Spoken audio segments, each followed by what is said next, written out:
Boa tarde, pessoal. É muito prazer estar aqui com vocês no curso de formação Criança Não é Mãe. Meu nome é Júlia Piazza, eu sou advogada e faço parte tanto da campanha Criança Não é Mãe como do coletivo feminista Sexualidade e Saúde. Eu estou aqui com a doutora Lívia, vou passar para ela se apresentar. Boa tarde a todas, todos e todes aqui que estão nos ouvindo. Meu nome é Lívia Almeida, eu sou defensora pública aqui do Estado da Bahia, trabalho no Núcleo de Defesa das Mulheres, da Defensoria Pública do Estado da Bahia, que é um núcleo que atende mulheres vítimas de violência de gênero. A gente está aqui hoje, pessoal, para fazer, a aula 9, e a gente vai falar sobre como proteger integralmente crianças e adolescentes durante processos judiciais. Então, até agora, no curso, a gente tem visto vários temas relacionados à proteção de crianças e adolescentes no sistema de garantia de direitos, e hoje a gente vai falar um pouquinho sobre a proteção de crianças e adolescentes no âmbito do processo judicial, do sistema judiciário. Bom, então, para começar, falando um pouquinho sobre o acionamento judicial. Sempre que a gente fala de direitos de crianças e adolescentes, é importante pautar o fato de que o acionamento das instâncias judiciais precisa ser absolutamente excepcional. Por quê? Especialmente quando a gente está falando de casos de violência sexual e acesso ao aborto legal, a gente precisa pensar inicialmente que crianças abaixo e adolescentes abaixo de 14 anos que estão grávidas são necessariamente vítimas de estupro de vulnerável, porque o Código Penal e a jurisprudência brasileira vão prever que todo e qualquer ato sexual com pessoa menor de 14 anos é um ato considerado estupro de vulnerável. Isso significa que toda criança ou adolescente abaixo de 14 anos, até 13 anos, 11 meses e 29 dias, tem direito ao aborto legal se encontrar grávida, porque é necessariamente considerada uma vítima de estupro de vulnerável. E nesse caso, tendo acesso a esse direito, tendo esse direito já previsto, presumidamente, não há necessidade de acionamento das instâncias judiciais, porque o direito já está previsto, não há necessidade de autorização judicial para acesso a esse direito. E por que a gente diz que o acesso ao processo, às instâncias judiciais em casos de crianças e adolescentes precisa ser excepcional? Porque a gente tem algumas questões que impactam justamente no acesso a direito se a gente precisa acionar essas instâncias. Então, para além da desnecessidade jurídica, então do direito já está previsto, de não existir necessidade de autorização judicial para acesso ao aborto legal de crianças e adolescentes, a gente tem um ordenamento jurídico que fala sobre a autonomia de crianças e adolescentes. A gente vai passar mais detalhadamente sobre isso a seguir, mas é importante considerar que o ordenamento jurídico brasileiro entende crianças e adolescentes como sujeitos de direito. Então, a gente precisa considerar a vontade delas e a autonomia delas para decidir sobre seus próprios corpos e suas próprias vidas e futuros. Além disso, processos judiciais têm questões que são muito importantes quando a gente está falando do acesso a um direito.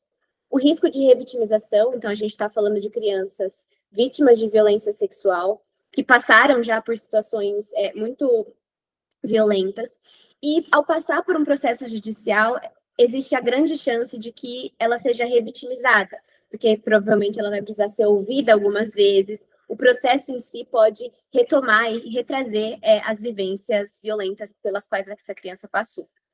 Além disso, processos judiciais costumam ser lentos. A gente tem um judiciário muito sobrecarregado, e o acesso ao aborto legal depende de medidas céleres, porque a gente não pode chegar ao final se a gente não garantir esse direito o quanto antes. Então, quando a gente fala sobre autonomia de crianças e adolescentes, olhando para o ordenamento jurídico brasileiro, tanto do ponto de vista internacional, então os compromissos que o Brasil assumiu com organismos internacionais e a partir de convenções, quanto do ponto de vista interno, a gente vai passar aqui por alguns desses mecanismos para entender o que significa essa autonomia de crianças e adolescentes. Então, a Convenção dos Direitos da Criança, da ONU, vai dizer que a criança tem o direito de se expressar livremente. E o Pacto Internacional de Direitos Civis e Políticos vai falar sobre a proibição de ingerências arbitrárias ou ilegais na vida privada das pessoas. E, inclusive, no artigo 24, vai falar sobre, do ponto de vista de crianças, Em um caso que foi julgado pelo Comitê de Direitos Civis e Políticos, ou seja, analisa o cumprimento da convenção que a gente acabou de falar, o caso Fátima versus Guatemala, o caso Susana e Lucia versus Nicarágua, que são casos do movimento Ninhas No Madres, esse comitê considerou que a falta de acesso ao aborto legal e a apresentação da entrega à adoção como única opção possível, né, em casos de crianças vítimas de violência sexual e gestantes, causou uma interferência arbitrária na autonomia reprodutiva dessas crianças, o que significa que houve uma violação desses compromissos do artigo 17 e 24 da Convenção, o que necessariamente, se acontece no Brasil também, o Brasil também está sujeito a esse pacto. Então, visto isso a partir dos estándares internacionais, a gente entra no que o Brasil tem, né, disposto. A gente tem o Estatuto da Criança e do Adolescente, o ECA, que vocês, como pessoas que fazem parte do sistema de garantia de direitos, conhecem muito bem.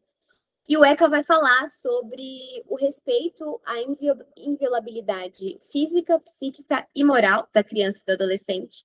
A autonomia de crianças e adolescentes no ordenamento jurídico brasileiro é considerada de forma progressiva, o que significa dizer que, de acordo com a maturidade, a idade dessa criança, ela vai tornando-se possível que ela decida sobre a sua própria vida.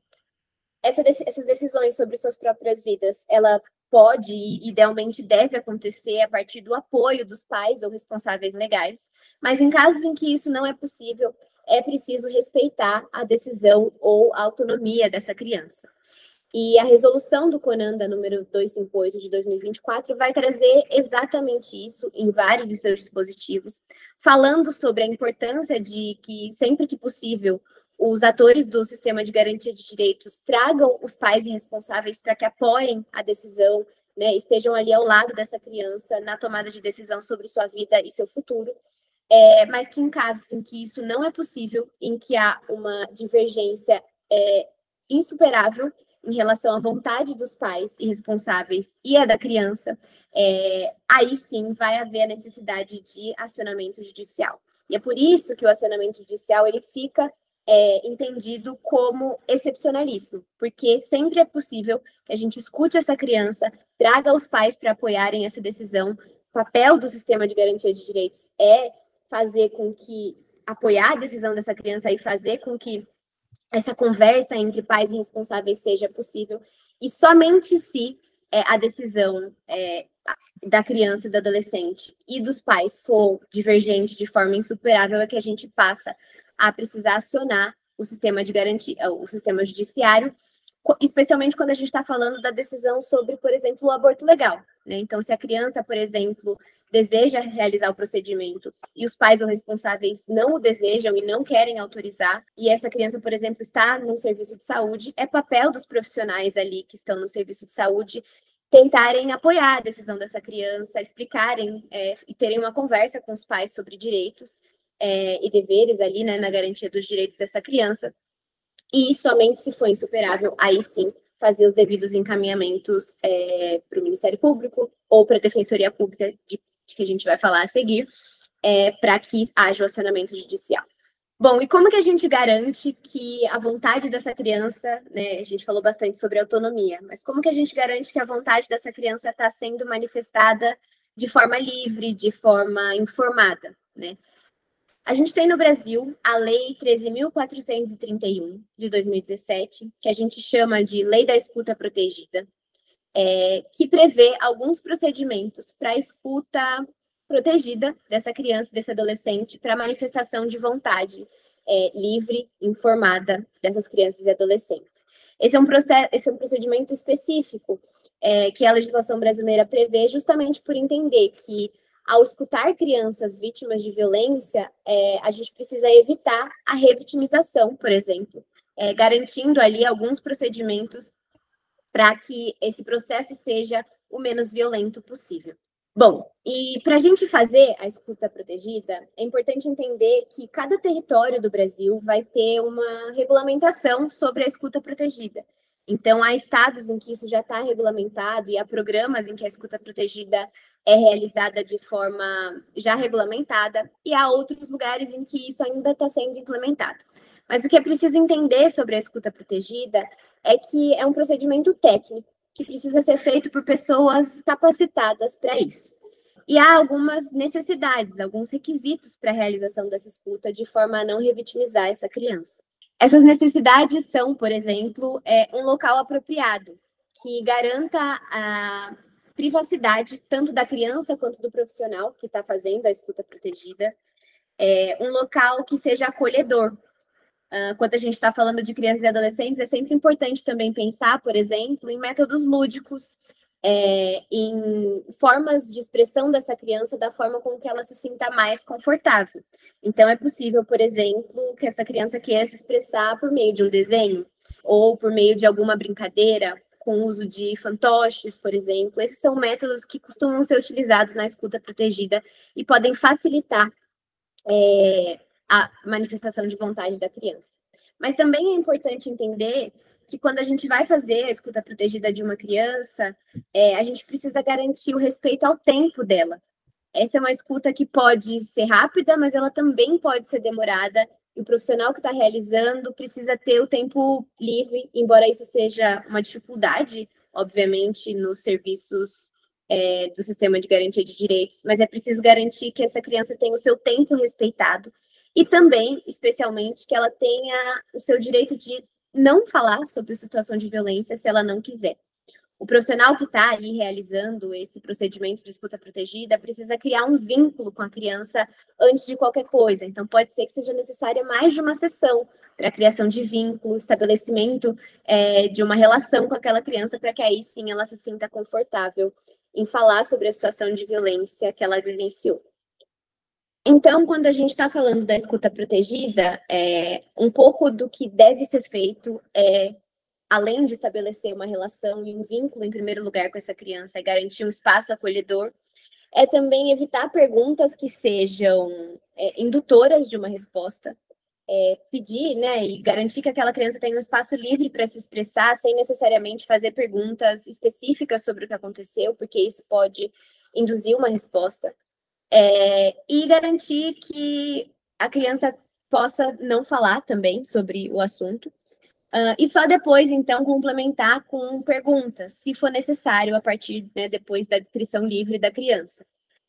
E no caso de complementar com perguntas, de haver essa necessidade, é sempre importante se perguntar se a pergunta que está sendo realizada, ela é necessária para o procedimento ou para o serviço que está sendo ali oferecido. Muitas vezes, e por natureza mesmo, a gente pergunta coisas que não necessariamente fazem parte da necessidade que a gente tem para o caso, mas fazem parte da nossa curiosidade pessoal. E quando a gente está falando de crianças e adolescentes vítimas de violência, a gente precisa tomar muito cuidado com isso. Separar exatamente o que pode ser uma curiosidade pessoal do que é necessário, por exemplo, para o cuidado em saúde, se eu for um profissional do sistema de saúde fazendo essa escuta protegida, ou para o cuidado do conselho tutelar, se eu for um profissional do conselho tutelar que está fazendo essa escuta. Esses são alguns princípios da realização da escuta protegida. A legislação vai detalhá-la bastante, e é importante sempre lembrar que esse é um procedimento técnico e que ele visa justamente evitar a revitimização e as repetições da violência pela criança. É a partir dessa escuta que a gente garante que a criança está manifestando a sua vontade de forma livre, desimpedida, e a partir também da informação sobre os seus direitos. Bom, e tendo sido necessário acionar o sistema judicial para, por exemplo, garantir o direito ao aborto legal de uma criança, né, quando, como a gente já falou, se tornou inevitável que o sistema fosse acionado por uma divergência insuperável entre a vontade da criança e dos responsáveis. Quando a gente entra dentro do processo judicial, a gente precisa olhar para os direitos dessas crianças dentro do processo. E a primeira coisa que a gente precisa falar sobre é a celeridade e a prioridade absoluta de crianças e adolescentes dentro de um processo judicial. Isso está previsto tanto na Convenção sobre os Direitos da Criança da ONU, quanto no ECA, e também na resolução do CONANDA. Isso significa que os casos de crianças e adolescentes, eles precisam, de alguma forma, passar na frente e garantir que as decisões e os procedimentos sejam realizados da forma mais rápida e célere possível, justamente por conta daquela questão que a gente falou lá no começo, quando a gente está falando de acesso ao aborto legal, a gente tem uma questão sensível em relação ao tempo. Então, a gente precisa garantir que as decisões e procedimentos não sejam adiados. E aí, em relação à celeridade e prioridade absoluta de crianças, é importante atentar para dois aspectos da urgência que esses casos possuem. O primeiro deles é o fato de que a gestação é um risco natural para crianças e adolescentes, porque, em razão do desenvolvimento fisiológico delas, esse corpo não está pronto para uma gestação. E tanto é assim que as complicações na gravidez e no parto são a segunda causa de morte entre as jovens de 15 a 19 anos no mundo, de acordo com a OMS. Além de que crianças e adolescentes correm um risco aumentado de eclâmpsia, endometrite puerperal, infecções sistêmicas, muito mais em relação do que mulheres, por exemplo, de 20 a 24 anos. Esse também é um dado da OMS. No Brasil, a gente tem dados que mostram que entre 2018 e 2023, uma menina entre 10 a 19 anos morreu por semana em decorrência de complicações gestacionais. Então, a urgência de tratar de casos de gestação na infância e na adolescência está, em primeiro lugar, em relação ao risco que essa gestação representa para o corpo e para a vida dessas crianças e adolescentes. Além disso, o acesso ao aborto é mais fácil, né? O segundo aspecto é pensar que o acesso ao aborto é mais fácil quanto mais cedo ele for realizado. E por que a gente diz isso? Não há no Brasil nenhum limite para a realização do aborto a partir da idade gestacional. Não existe uma limitação de quando essa pessoa pode acionar o direito ao aborto legal, especialmente porque quando a gente está falando de crianças e adolescentes, a gente está falando de pessoas que provavelmente demoram para identificar a violência, demoram para identificar uma gestação, porque nunca passaram por isso, não deveriam estar passando por isso, e, portanto, demoram a chegar aos serviços de aborto legal. Mas, quando elas demoram a chegar, esse acesso se dificulta, por quê? A gente tem apenas 1,8% dos municípios brasileiros que oferecem serviço de aborto legal, mas em idades gestacionais avançadas, só 4 hospitais no Brasil todo realizam o procedimento acima de 22 semanas de gestação. O que significa que quanto antes a gente garantir o acesso, mais fácil e mais hospitais vão ter a garantia desse serviço. Embora todos os hospitais de referência para aborto legal devessem realizar o procedimento em todas as idades gestacionais, a realidade é que, quanto antes a gente garantir, mais fácil esse acesso fica, para que essas meninas não precisem peregrinar pelo Brasil todo para acessar um dos 4 serviços que realiza o procedimento.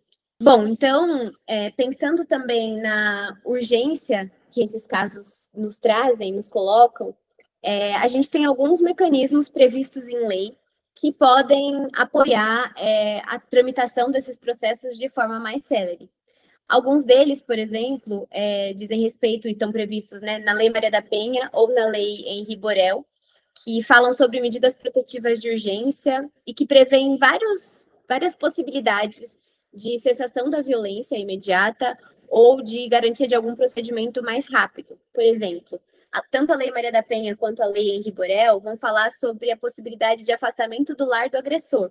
Então, se a gente está falando de uma criança ou adolescente que está em uma situação de violência crônica sexual, é possível que o Conselho Tutelar, por exemplo, ou que a própria Defensoria Pública, ou o Ministério Público, requisitem medidas protetivas de urgência para afastar esse agressor do lar. Outras medidas também são possíveis, como a proibição de contato e aproximação, até mesmo a prisão preventiva, e, em casos extremos, inclusive, a possibilidade de acolhimento institucional ou familiar. E aí é sempre importante lembrar que o acolhimento institucional ou familiar é uma medida excepcionalíssima. Não deve ser utilizada como uma medida primeira para tirar essa criança e adolescente do cenário de violência. Mas, para além das medidas protetivas que eu já mencionei, o ECA também prevê medidas específicas de proteção, como, por exemplo, a requisição de um tratamento médico, psicológico, psiquiátrico, colocação em família substituta. E essa requisição de tratamento médico pode, inclusive, ser utilizada para a requisição do serviço de aborto legal, quando a gente está falando da urgência desses casos. Bom, e aí, para além, né, da escuta protegida e de todos esses mecanismos que a gente veio falando de proteção das crianças dentro de um processo judicial, a mesma lei que prevê a escuta protegida também prevê o dispositivo do depoimento especial. O que é esse depoimento especial?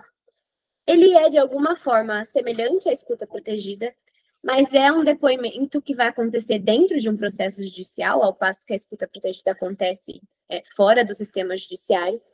E esse depoimento ele também visa evitar a revitimização e garantir que a criança tenha um local adequado, acolhedor, para se expressar ali dentro do processo. Dentro do processo ou perante a autoridade policial também pode acontecer.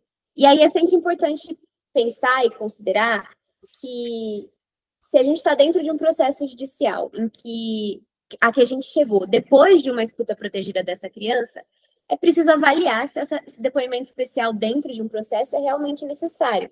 Será que a escuta protegida que foi feita lá atrás, para uma primeira escuta dessa criança, não é suficiente para considerar a vontade dela que ela já expressou? É mesmo necessário ouvi-la de novo e de novo e de novo? Profissionais que estão no sistema de garantia de direitos e tentando garantir direitos dentro de um processo judicial para crianças e adolescentes precisam considerar, inclusive, um pedido de não realização do depoimento especial quando essa criança já tiver sido ouvida, e muitas vezes, quando a gente chega no processo judicial, ela já foi ouvida por várias e várias vezes.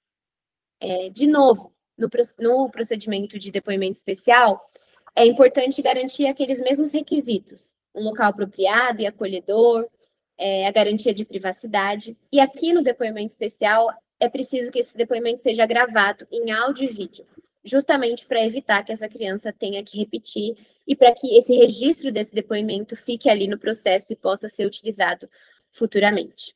O que acontece no depoimento especial é um pouco do que está nessa figura. De um lado fica a profissional capacitada para realizar o depoimento, com métodos lúdicos com a criança, o depoimento fica sendo gravado e as partes, né, juiz, promotor, defensor, advogado, ficam do outro lado. Quando há necessidade de complementação de alguma pergunta por meio das partes ou do próprio juiz, aciona-se um telefone ali para que a profissional que está com a criança faça a eventual pergunta necessária. Bom, e agora a gente vai, então, passar para a doutora Lívia para que ela possa falar um pouquinho sobre o papel da Defensoria Pública na garantia dos direitos das crianças e adolescentes no processo judicial. A Defensoria Pública, ela é a instituição do sistema de justiça, essencial à função jurisdicional do Estado e ao regime democrático de direito, pois ela permite às pessoas que não possuem condição de arcar com os custos de um advogado o acesso à justiça. Então, ela é responsável pela promoção dos direitos humanos e pela orientação jurídica e defesa em todos os graus de jurisdição, de forma integral e gratuita, nos casos individuais e coletivos, judicial e extrajudicialmente, dos necessitados economicamente e também de pessoas e grupos vulnerabilizados, como mulheres vítimas de violência e crianças e adolescentes. Os núcleos de defesa das mulheres, eles são núcleos especializados na defesa de mulheres vítimas de violência e têm desenvolvido um trabalho importante na defesa dos direitos sexuais e reprodutivos e garantia de acesso ao aborto legal em todas as unidades de defensoria do país, mediante a propositura de ações judiciais individuais e coletivas, inclusive a habilitação em amicus curiae nas ações constitucionais que tratam do tema, atuação extrajudicial, participação em grupos de trabalho e reuniões institucionais, emissão de notas técnicas, recomendações e pareceres que contribuem para uma adequada assistência, principalmente na atuação extrajudicial e no apoio à rede. Trabalha também com a perspectiva de educação em direitos e prevenção, sempre pautando o tema do aborto de forma como ele deve ser pautado, que é de forma séria, com base em evidências científicas, com base nas disposições legais, constitucionais, convencionais existentes sobre o tema. Antes de tratar sobre as boas práticas, é importante a gente falar sobre violência sexual, porque, segundo o último Anuário Brasileiro de Segurança Pública, foram registrados mais de 87 mil casos de estupro E desses casos, mais de 67 mil foram de estupros de vulneráveis, ou seja, vítimas menores de 14 anos. E a gente sabe que essas estatísticas elas não dão conta de mensurar com precisão o número desses crimes, porque estima-se que apenas 8,5% desses casos sejam denunciados por conta das diversas camadas de vulnerabilidade, por conta do estigma, pelo fato, principalmente, desses crimes serem cometidos em casa e por pessoas próximas da família. Então, os números são altíssimos. E, segundo o SINASC, em 2023, 14 mil foi o número de nascidos vivos de mães menores de 14 anos. E a gente sabe que, além dos riscos sociais e psicológicos que uma gravidez em crianças e adolescentes e menores de 14 anos acarreta, essa gravidez é uma gravidez de risco à saúde. Conforme a Júlia já trouxe aqui na fala dela, a professora Júlia, o aborto é permitido em apenas 3 casos no Brasil, extremamente restrita, as hipóteses de permissão de aborto, mas nesses casos não há condicionante, né? Não há necessidade de boletim de ocorrência, não há necessidade de decisão judicial, não há limite de idade gestacional. A OMS reconhece o aborto como um direito à saúde, as normas técnicas do Ministério da Saúde seguem a mesma linha e informam que é direito das pessoas que se enquadram nas hipóteses legais o acesso no serviço de aborto de forma simplificada ao procedimento. Mas a gente sabe que, infelizmente, mesmo sendo um direito previsto desde 1940, com o Código Penal, muito pouco se avançou e o direito ao aborto ainda é extremamente desgastante e burocrático. Eu trouxe essa pesquisa aqui, realizada pelo Programa Integrado de Pesquisa e Cooperação Técnica em Gênero e Saúde, do Instituto de Saúde Coletiva da UFBA, do Grupo Curumim, Gestação e Parto do IPAS, que identificou as seguintes barreiras aqui no estado da Bahia em relação ao serviço de interrupção de gestação. Mas essas barreiras, a gente sabe que elas são as mesmas em todos os locais do Brasil, né, em todo o território brasileiro. Número reduzido de serviços, sendo que esses serviços eles estão concentrados em grandes centros urbanos, a falta de informação e pouca visibilidade dos serviços. Eles atuam na clandestinidade por conta da criminalização, deficiência de estrutura física dos hospitais. A maioria dos serviços funciona, inclusive, em maternidades. Método utilizado nos procedimentos, a curetagem ainda é muito utilizada, é a mais utilizada. Limite de idade gestacional, sem previsão legal. Objeção de consciência.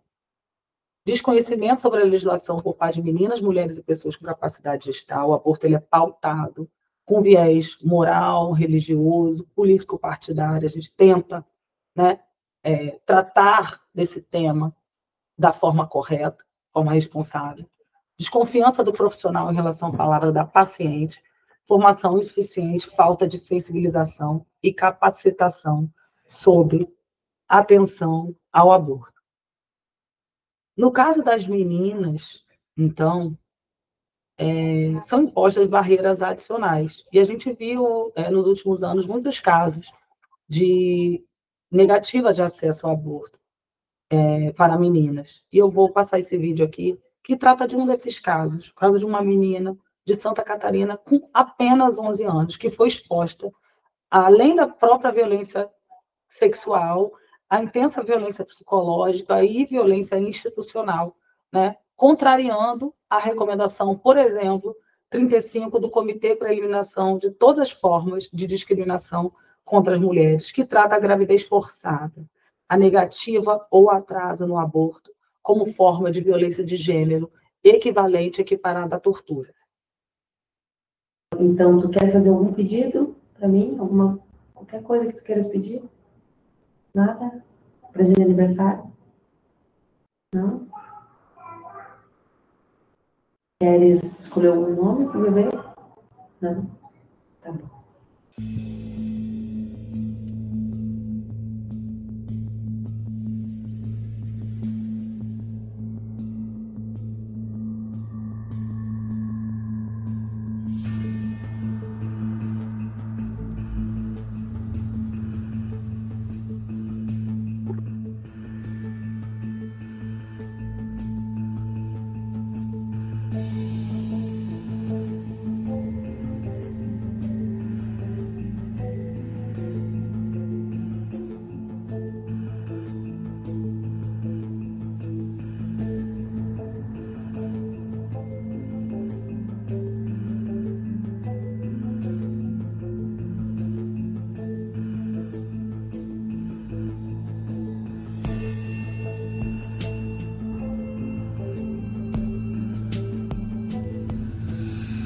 Mas eu queria saber como que você está se sentindo em relação à gravidez. Me conta. Tá bem? Sente dor? Não. Nem não sei, não sente dor? Não. E tu sente o bebê mexer? Sente? Deixa eu dar. E como que foi a gravidez para você, querida? Bem? Mas tu sabia como que engravidava? Tinha noção? Não? A mãe não tinha te explicado?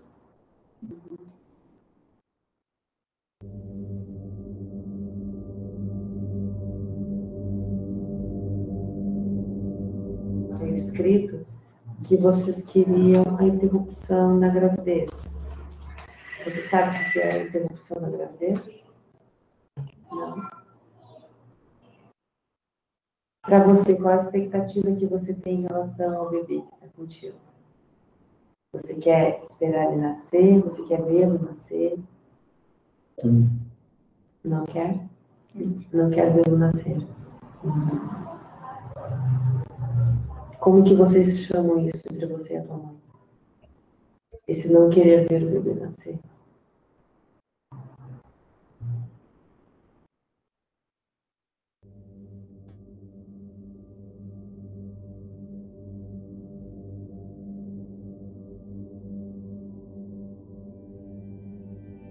Quanto tempo que você aceitaria ficar com o bebê na tua barriga, para a gente acabar de formar ele, dar uns medicamentos para o pulmãozinho dele ficar maduro, para a gente poder fazer essa retirada antecipada do bebê para outra pessoa cuidar, se você não quiser.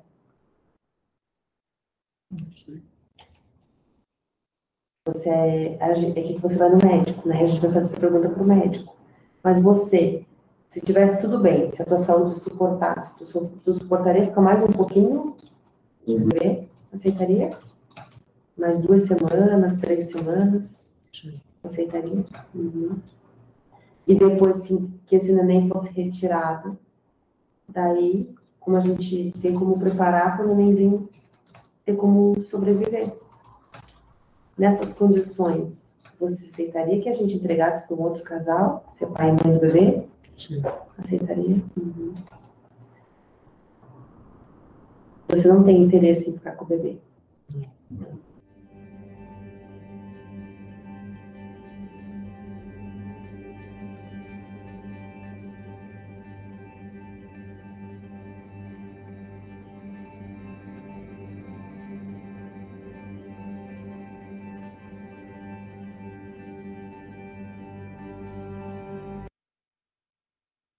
A resolução do CONANDA, ela traz a interrupção da gestação como um direito humano de crianças e adolescentes vítimas de violência sexual.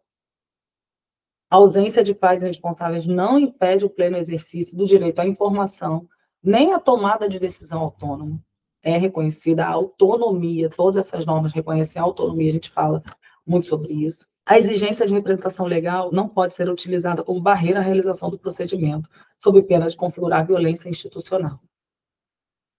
Então, o consentimento informado de crianças e adolescentes é legítimo, especialmente quando o envolvimento dos pais, dos responsáveis legais, possa gerar risco, coerção ou revitimização. Então, a judicialização, né, todos os casos de acesso à interrupção de gestação, eles devem ser tratados, preferencialmente finalizados, no âmbito da saúde, do serviço de saúde. Nos casos excepcionalíssimos de necessidade de procedimento judicial, quando há, né, o conflito entre vontade da criança e adolescente responsáveis legais, esse conflito ele não consegue ser resolvido, dirimido, equacionado no âmbito da saúde, tá? Ele é encaminhado ao judiciário e no poder judiciário, no processo judicial, é direito de todas as crianças e adolescentes o acesso ao defensor público, à defensoria pública, para buscar a garantia com a absoluta prioridade da interrupção legal da gestação, tá? E para se informar sobre todos os seus direitos e contribuir para a garantia célere do procedimento. É importante ressaltar aqui, até na experiência que a gente tem em casos concretos, que a vontade da criança e adolescente, da pessoa gestante, ela vai prevalecer em todas as hipóteses, inclusive em situações que já aconteceram, da vontade de permanecer com a gestação, contrariamente ao que seus representantes legais entendiam como o melhor interesse dessa criança, por exemplo. E a gente já atua em casos que os pais queriam, a mãe queria a interrupção e a adolescente não queria interrupção. E aí fomos questionadas e a dar essa orientação jurídica do que fazer, né?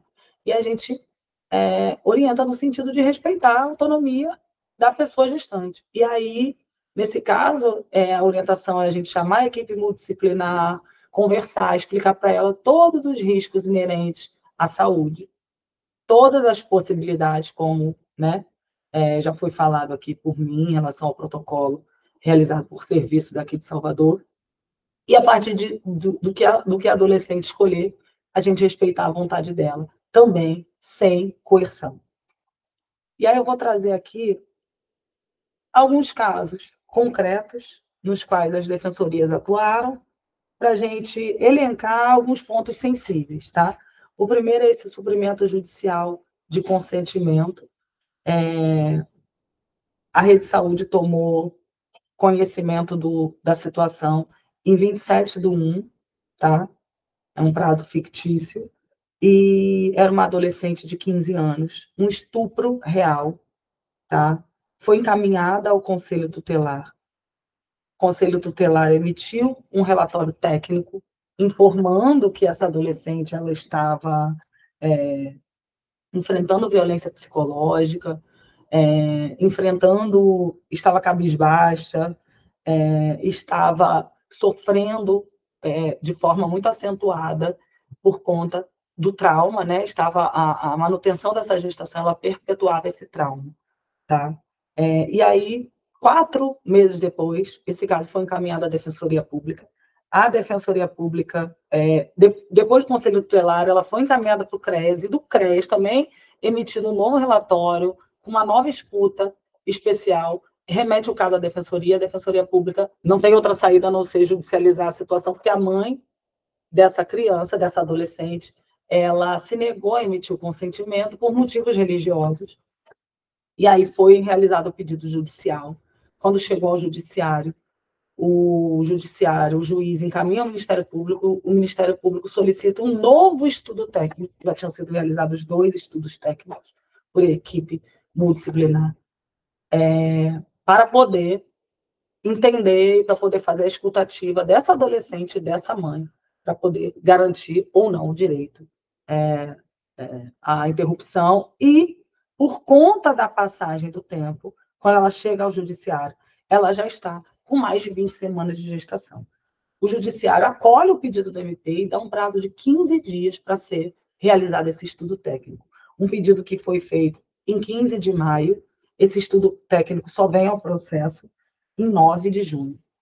É importante mencionar, e aí no estudo técnico consta que a adolescente deseja prosseguir com a gestação, sendo que em diversas passagens dos estudos anteriores se fala sobre a violência psicológica, sobre a pressão realizada pela genitora, inclusive com aconselhamento de líderes religiosos, enfim. Esse caso é um caso que ele se encerrou sem interrupção. O segundo caso é uma ação de obrigação de fazer, que foi proposta para acesso ao serviço de aborto, no caso de uma adolescente de 13 anos que procurou o serviço desacompanhado. E ela informa que não tem representante legal, que os pais a abandonaram, não prestam, né, os deveres de cuidado. E é feito o pedido judicial. Quando esse pedido é realizado, o juiz ele solicita ao Conselho Tutelar local que faça uma visita técnica de forma bastante cuidadosa para poder buscar justamente o que preconiza a resolução do CONANDA, que é esse adulto de confiança, esse adulto referência, esse adulto responsável, que possa auxiliar juntamente a adolescente com a emissão do consentimento. E foi o que foi feito. O Conselho Tutelar encontra esse irmão dessa adolescente, esse irmão consente com a interrupção e o procedimento é realizado, o processo é julgado, extinto, sem resolução do mérito, e ele tem uma solução judicial idêntica à solução que a gente já viu ocorrer extrajudicialmente em alguns casos. O terceiro caso é um caso bastante interessante, né? A gente visualiza que, diferentemente do primeiro caso, né, foi um suprimento judicial também, de consentimento. O consentimento também tinha sido negado pelos representantes legais da adolescente, que tinha 15 anos também, 15 anos, por motivos religiosos. E aí foi aberta vista ao MP, o MP deu um parecer favorável, respeitando a autonomia da criança, elencando todos os dispositivos legais mencionados aqui nesse curso, e a decisão saiu favoravelmente em menos de 24 horas. Em 24 horas, na verdade, essa decisão já estava proferida. E aí sim a gente vê o respeito à celeridade, à não revitimização, respeito à autonomia, respeito à liberdade de crença e culto religioso também. E muitas vezes a gente vê os pais e responsáveis legais tentando impor àquela pessoa que é sujeita de direitos uma crença diferente da dela, né? O quarto caso é um caso que foi amplamente divulgado pela imprensa, um habeas corpus também impetrado pela Defensoria, no caso de uma adolescente de 13 anos, que procurou o serviço antes das 20 semanas de gestação também, e aí ela teve a negativa. O Conselho Tutelar foi encaminhada ao Conselho Tutelar. O Conselho Tutelar fez um pedido de alvará, que foi negado, tá? A DPE interpôs um agravo de instrumento, também foi indeferido no Tribunal de Justiça, e aí foi necessário fazer o pedido de habeas corpus ao STJ, que reconheceu grave constrangimento ilegal à vida e à liberdade dessa adolescente e concedeu a liminar em HC, reconheceu a pressão psicológica sofrida pelo genitor, né, perpetrada pelo genitor, e reconheceu a aplicação da súmula 593 do STJ, que fala que é irrelevante nos casos de estupro vulnerável, é irrelevante o consentimento, é irrelevante a experiência sexual anterior, e é irrelevante o relacionamento amoroso com o agente para a configuração do estupro e, consequentemente, o direito ao acesso, direito ao aborto legal e interrupção de gestação. E o quinto e último caso é um caso de execução de medida de proteção. Essa adolescente ela estava acolhida institucionalmente com 13 anos, foi realizada escuta pela equipe do serviço, entendeu que ela estava gestante, não tinha a vontade de seguir com aquela gestação, foi encaminhada ao Ministério Público, o Ministério Público representou pela autorização para a realização da interrupção, e o fundamento dessa decisão judicial, foi todo baseado na resolução do CONANDA, nos artigos 2º, 9º e 10º da resolução do CONANDA. O artigo 9º, que trata a interrupção de gestação como um direito humano das crianças e adolescentes vítimas de violência sexual, estão relacionados diretamente à proteção dos seus direitos à saúde, à vida, à integridade física e psicológica e o exercício pleno da cidadania. E o artigo 10º, que fala que os órgãos do Sistema de Garantia de Direitos devem encaminhar diretamente, o primeiro órgão que tomar conhecimento deve encaminhar diretamente, imediatamente, ao serviço de saúde, a criança e ao adolescente, para realizar a interrupção. Então, são casos que mostram, né, alguns com respeito a todos os princípios que a gente trata de garantia, né, mesmo do direito, reconhecimento dessas crianças como sujeitos de direitos. Alguns negando, né, a celeridade, a não revitimização, negando a própria possibilidade de crença e de culto religioso, né, negando o direito à saúde. E o que a gente percebe é que não tem um rito estabelecido, então existem várias formas de fazer esse pedido judicial, né? E, principalmente, primeiro, a gente tem que esgotar todas as possibilidades extrajudiciais. Quando a gente esgota, inclusive com a possibilidade de um adulto de referência, é que a gente vai levar ao judiciário o conflito. Rapidamente eu vou falar sobre os 2 últimos slides, né, que fala sobre a Defensoria e os atores do Sistema de Garantias dos Direitos da Criança e Adolescente, e a experiência do Fórum Estadual de Aborto Legal da Bahia, que nada mais é do que a atuação da Defensoria e desses, justamente, atores do Sistema de Garantia do Direito da Criança e Adolescente, né?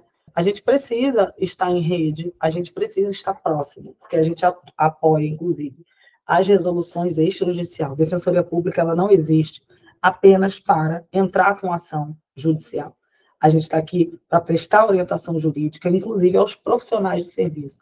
A partir dessa atuação em rede, a partir dessa proximidade, a gente conseguiu muitos avanços aqui no estado da Bahia, ampliação de serviço, capacitação de serviço, a gente conseguiu divulgação dos serviços, a gente consegue criar um fluxo até de encaminhamento de vítimas de violência sexual da segurança pública para a saúde, vice-versa, quando é desejo dessa adolescente. A gente consegue cadastramento de um serviço para realizar abortos acima de 22 semanas, e a gente consegue resolver, principalmente, casos individuais, muitas vezes de forma desburocratizada. A gente quer desburocratizar.